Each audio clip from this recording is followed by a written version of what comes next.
சர்க்கரை நோய் அளவு கட்டுப்பாட்டில் இல்லைங்கிறத விட மைக்ரோ சர்க்குலேஷன்ஸ் குறையிறது. சின்ன சின்ன குட்டி குட்டி நரம்பு இந்த ரத்த குழாய்களில் போகக்கூடிய ரத்தம் வந்து தடைபட ஆரம்பிக்கும். இப்போ நிறைய பேர் வந்து நான் இவ்வளோ வருஷமாக எனக்கு டயபெட்டிக் இருக்குது, ஆனால் கண்ட்ரோலில் தான் இருக்குது, நான் மாத்திரை சாப்பிட்டுட்டு தான் இருக்கேன், இருந்தாலும் எனக்கு வந்து கால் மறுத்து போகுது, காலில் வந்து உணர்வே இல்லை, கம்பி வச்சு குத்துனாலும் எனக்கு வந்து எந்த சென்சேஷனும் இல்லை. மைலின் ஷீத் வந்து ஒரு எனர்ஜெட்டிக்காக ஒரு நியூட்ரியண்ட்டாக இருந்தால் மட்டும்தான் அந்த நரம்பு வந்து ஆக்டிவாக ஃபங்க்ஷன் ஆகும். ஃபஸ்ட்டு கணு பாதத்தில் மட்டும் தெரியும், அடுத்தது வந்து கட்டை விரலில் தெரிய ஆரம்பிக்கும். டயபெட்டிக் இருக்கும்பொழுது டயபெட்டிக்கை கண்ட்ரோல் பண்ணிவிட்டு இதை ரெஜுனேட் பண்ணுறதுக்கான காயகற்ப மூலிகைகள் மருந்துகள் இருக்குது, மருந்தாகவும் இருக்குது, மூலிகைகளாகவும் இருக்குது, அதுக்கு நாங்கள் யூஸ் பண்ணுறோம். கிரானிக்காக இருக்கக்கூடிய பேஷண்ட்ஸுக்குமே இந்த வர்ம புள்ளி ஸ்டிமுலேஷனை கொடுக்கும் பொழுது அந்த பிளட் ஃப்ளோ நல்லா போக ஆரம்பிக்கும், மசில் ரிலாக்ஸ் ஆக ஆரம்பிக்கும். உணர்வுகளை தூண்டுறதுக்கே ஃபஸ்ட்டு வந்து நம்ம வந்து சுடு தண்ணியில் லெமன் புழிஞ்சு அதில் ஒரு ஒரு ஒரு டேபிள் ஸ்பூன் வந்து உப்பு சால்ட்டு மிக்ஸ் பண்ணிவிட்டு அதில் வந்து 1 hour வந்து அதை காதில் வச்சு கொஞ்சம் ரிலாக்ஸ் பண்ண சொல்கிறோம். சாதாரண புண்ணுன்னா வீட்டில் வந்து நம்ம ஈஸியாக ஹீல் பண்ண முடியும். இப்போ டயபெட்டிக்னால நம்ம அந்த புண்ணை வந்து நீங்கள் சரியாக ஹேண்டில் பண்ணல அப்படின்னா அது உங்களுடைய காலை எடுக்கிற அளவுக்கு கூட அது வந்து 3 டேமேஜ் ஏற்படுத்தும். இந்த அமுக்கரா, தண்ணீர் விட்டான், இது ரெண்டும் வந்து உங்களுடைய நரம்பு நாத்திய சொன்ன அந்த மைலின் ஷீத்தை ப்ரொடெக்ட் பண்ணுறதுக்கும் தேய்மானத்தை மறுபடியும் ரீகெயின் பண்ணுறதுக்கும் ரொம்ப எக்ஸலண்ட்டாக அது வந்து வேலை செய்யும்.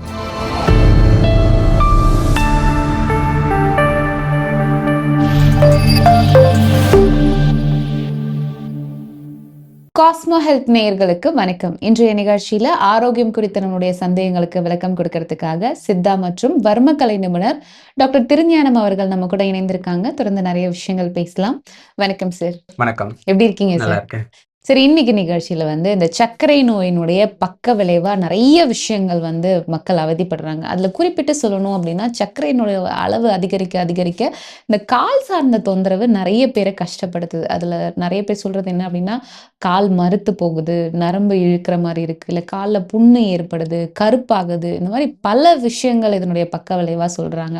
முதல்ல இதுக்கான காரணம் என்ன? இப்போ சர்க்கரை நோய் கட்டுப்பாட்டுல இல்லைங்கிறது மட்டும்தான் இதுக்கான ஒரே காரணமா சார்? சர்க்கரை நோய் அளவு கட்டுப்பாட்டில் இல்லைங்கிறத விட மைக்ரோ சர்க்குலேஷன்ஸ் குறையிறது.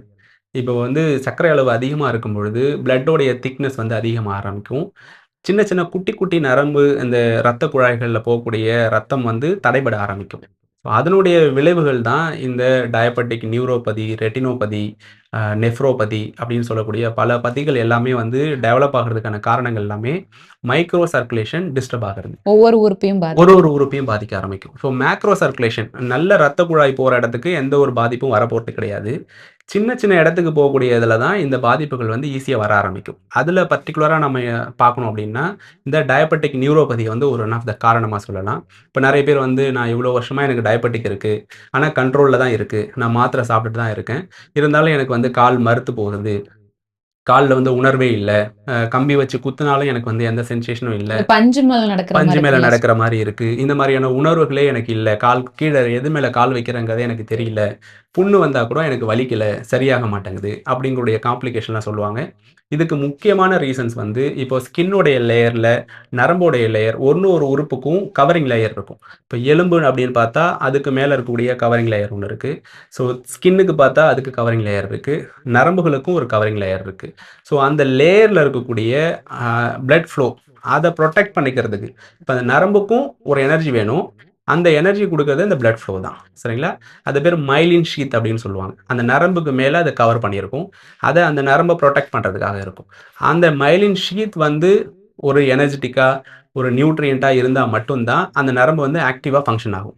ஸோ அந்த பிளட் ஃப்ளோ குறையும் பொழுது, அந்த மைக்ரோ நியூட்ரியன்ட் குறையும் பொழுது அது தேய்மானமாக ஆரம்பிக்கும். எலும்பு எப்படி தேய்மானமாக ஆரம்பிக்குமோ அதே மாதிரி அந்த நரம்புக்கு மேலே இருக்கக்கூடிய மைலின் ஷீத்தும் டீஜெனரேட் ஆக ஆரம்பிக்கும். எப்போ அது வந்து மோர் தென் ஒரு 30% மேலே வந்து உங்களுக்கு டீஜெனரேட் ஆகுதோ, தேய்மானம் ஆகுதோ, அப்போது இந்த டயபெட்டிக் நியூரோபதியோட சிம்டம்ஸ்லாம் டெவலப் ஆக ஆரம்பிக்கும். இப்போ வந்து நியூரோபதி வந்து பல விஷயங்களில் வரும். இப்போ எலும்பு நரம்பு அழுத்துறதுனால வர ஆரம்பிக்கும். இப்போ இடுப்பு எலும்பில் வந்து பிரச்சனை இருந்துச்சுன்னா அது மாதிரி வரும். அதில் வரக்கூடிய நியூரோபதி எல்லாமே உங்களுக்கு இடுப்பில் இருந்து கீழ் நோக்கி வந்து உங்களுக்கு அந்த மதப்பு இதெல்லாம் வந்து டெவலப் ஆகும், பெயின் டெவலப் ஆகும்.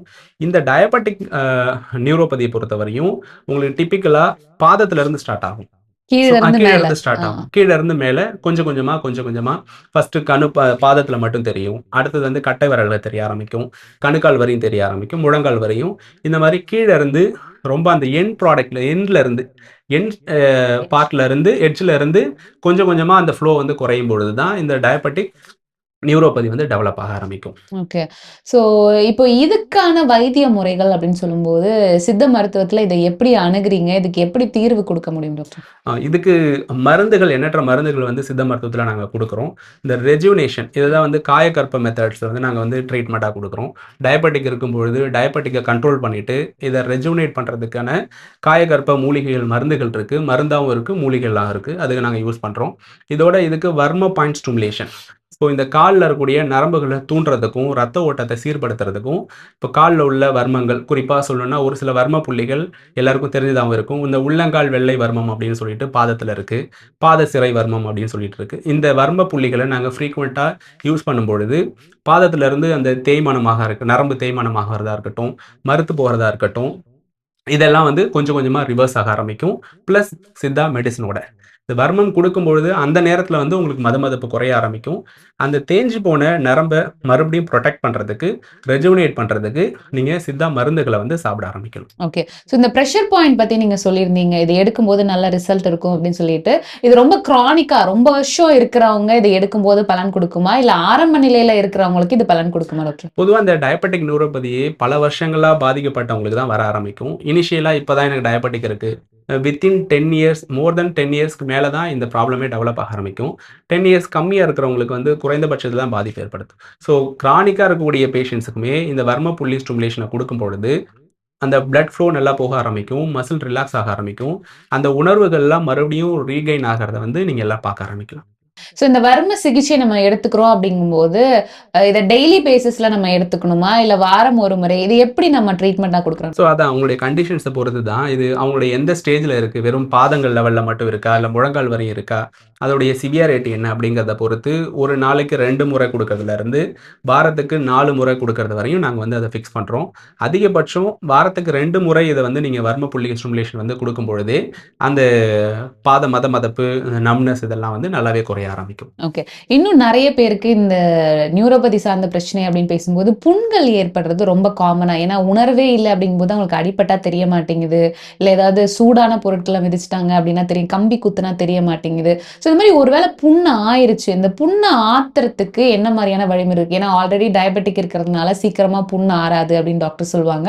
இத நம்ம வந்து வீட்டு வைத்தியமா என்ன மாரியான விஷயங்கள் பண்ணலாம் டாக்டர்? கண்டிப்பா வந்து இந்த உணர்வுகள தூண்டுறதுக்கே ஃபர்ஸ்ட் வந்து நம்ம வந்து சுடு தண்ணீல லெமன் புழிஞ்சு, அதில ஒரு ஒரு ஒரு டேபிள் ஸ்பூன் வந்து உப்பு, சால்ட் மிக்ஸ் பண்ணிட்டு, அதில வந்து 1 ஹவர் வந்து அத காதுல வச்சு, கொஞ்சம் ரிலாக்ஸ் பண்ண சொல்றோம். அது வெதுவெதுப்பான தண்ணீயா? வெதுவெதுப்பான கால்ல வந்து ஜஸ்ட் வந்து அத பிளட் ஃப்ளோவ இன்கிரீஸ் பண்றதுக்காக வீட்லயே நீங்க செய்யக்கூடிய விஷயங்கள். இது புண்ணு வர்றதுக்கான முன்னாடி ஸ்டேஜ். ஸோ புண்ணு வந்துருச்சு அப்டின்னா, அத ப்ராப்பர் மேனேஜ்மென்ட். ஸோ அத சுத்தி வந்து நம்ம கிளீனா ஹைஜீனிக்கா மெயின்டெயின் பண்ணணும். டெய்லி ட்ரெஸ்ஸிங்ஸ் வீட்லயே வந்து நீங்க வந்து அ வீட்ல இருக்கக்கூடிய ஆன்டி ஃபங்கலோ, பாக்டீரியல் ஆயின்மென்ட் சொல்யூஷன்ஸ் இப்ப வந்து மெடிக்கல் ஷாப்ல இருக்கு. அத வச்சு நீங்க வாஷ் பண்றது. இது மாரி ப்ராப்பரா ஹைஜீனிக்கா மெயின்டெயின் பண்ணாலே, டயபெட்டிக்கோட அளவு குறையும்பொழுது ஈஸியா அதுவே ஹீல் ஆக ஆரம்பிக்கும். அப்படி ஹீல் ஆகாத பட்சத்தில ட்ரீட்மெண்ட்டா தான் நம்ம பண்ண முடியும் அத. நீங்க வீட்லயே இப்போ சாதாரண புண்ணுன்னா வீட்ல வந்து நம்ம ஈஸியா ஹீல் பண்ண முடியும். இப்ப டயபெட்டிக்னால நம்ம அந்த புண்ண வந்து நீங்க சரியா ஹேண்டில் பண்ணல அப்படின்னா, அது உங்களுடைய கால எடுக்கிற அளவுக்கு கூட அது வந்து மோர் டேமேஜ ஏற்படுத்தும். ஸோ அந்த அந்த புண்ணுடைய சைஸ் அதிகமாகலாம். இந்த வந்து வெட் கேங்க்ரீன்னு ஒண்ணு இருக்கு. அது உள்ளுக்குள்ள பார்க்கறதுக்கு கால் நல்லாவே இருக்கிற மாரி இருக்கும். உள்ளுக்குள்ள சீழ் புரையோடி இருக்கும். அது ஒரு கட்டத்துக்கு மேல கால வெட்டி எடுக்கிற அளவுக்கு கூட உங்களுக்கு பாதிப்பை ஏற்படுத்தும். ஸோ முழுக்க முழுக்க கால்ல புண்ணு இருந்துச்சு அப்படின்னா, ஒரு சித்த மருத்துவர நாடி அதுக்கான ட்ரீட்மெண்ட் எடுத்துக்கிறது தான் நல்லது. அந்த ஹீலிங் நேச்சர உருவாக்கக்கூடிய எண்ணெய் வகைகள் நெறையா இருக்கு. அதோட சேர்த்து நம்ம ஏற்கனவே பேசின மாரியான லீச் தெரப்பி. ம். அந்த இடத்துக்கு பிளட் ஃப்ளோ வந்து இன்கிரீஸ் பண்றதுக்கு அட்டைப்பூச்சி. அட்டைப்பூச்சி சிகிச்சை முறை வந்து இதுக்கு குடுக்குறோம். இது நல்லாவே ரிசல்ட் இருக்கு. ம். எந்த மருந்துகள் குடுத்தாலும் அந்த இடத்துல ரீச் அவுட் ஆகல, கியூர் ஆக மாட்டேங்குது அப்படிங்கிற ஸ்டேஜ்ல, நம்ம வந்து அந்த அட்டைப்பூச்சி சிகிச்சை முறைய வந்து அந்த புண்கள்ல விடும்பொழுது, ம். நல்ல பிளட் ஃப்ளோ அந்த இடத்துக்கு கெயின் ஆகும். ம். ஈஸியா வந்து அந்த புண்கள் வந்து ஆறுறத வந்து நாங்க நெறைய டாக்குமெண்ட் பண்ணிட்டு இருக்கோம். ஸோ இப்போ சர்க்கரை நோயினால ஏற்படக்கூடிய இந்த கால் சார்ந்த பாதிப்புகள், புண்ணோ, வலியோ, மதமதப்போ, எரிச்சலோ இந்த மாதிரி இருக்கிறவங்க இருக்கிறவங்களுக்கு மருந்துகள் இல்ல வீட்டு வைத்தியமா நம்ம என்ன மாதிரியான விஷயங்கள் பண்ணலாம் டாக்டர்? கண்டிப்பா நான் ஏற்கனவே சொன்ன மாரி வீட்டு வைத்தியங்கள் இதுல வந்து கொஞ்சம் ரொம்ப பார்த்து தான் செய்ய வேண்டியது இருக்கு. ஆனா இருந்தாலும் ஆரம்ப நிலைகள்ல இருக்கவங்க வந்து அந்த நரம்ப டோன் அப் பண்றதுக்கு அமுக்ரான்னு சொல்லக்கூடிய அந்த கிழங்கு சூரணம் பொடி வந்து நெறைய மெடிக்கல் ஷாப்ல இருக்கு. கடைகள்லயே வர ஆரம்பிச்சிருச்சு.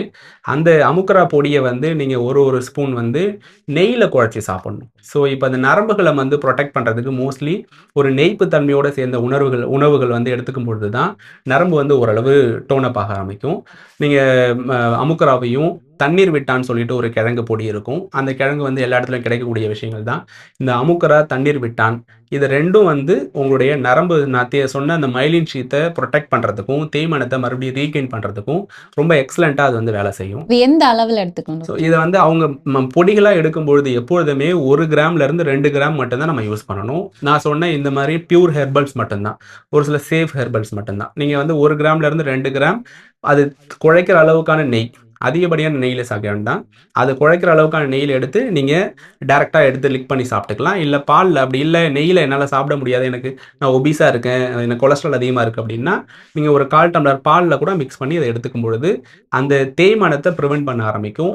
எக்ஸசிவா இந்த டிசீஸ் அதிகமாகாம உங்கள புரொடெக்ட் பண்ணும் இந்த விஷயம். ஓகே. இது எந்த நேரத்துல எடுத்துக்கணும்? ஒரு நாளைக்கு எத்தன தடவ எடுத்துக்கலாம்? பொதுவா மருந்துகள் எல்லாமே நீங்க வந்து அ சிகிச்சை முறைன்னு எடுத்துட்டா, ஒரு நாளைக்கு 2 முறை மட்டுமே போதுமானது.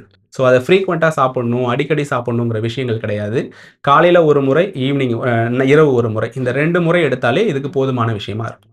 இன்னைக்கு நிகழ்ச்சியில இந்த சர்க்கரை நோயினுடைய பக்க விளைவா வரக்கூடிய இந்த கால் சார்ந்த பிரச்சனைகளுக்கு சித்த மருத்துவம் எந்த அளவுக்கு உதவியா இருக்கும், வர்ம புள்ளிகள் அதுக்கு என்னெல்லாம் இருக்கு அப்படின்றத பத்தி நெறைய விஷயம் எங்களுக்காக சொன்னீங்க. ரொம்ப நன்றி டாக்டர். நன்றி.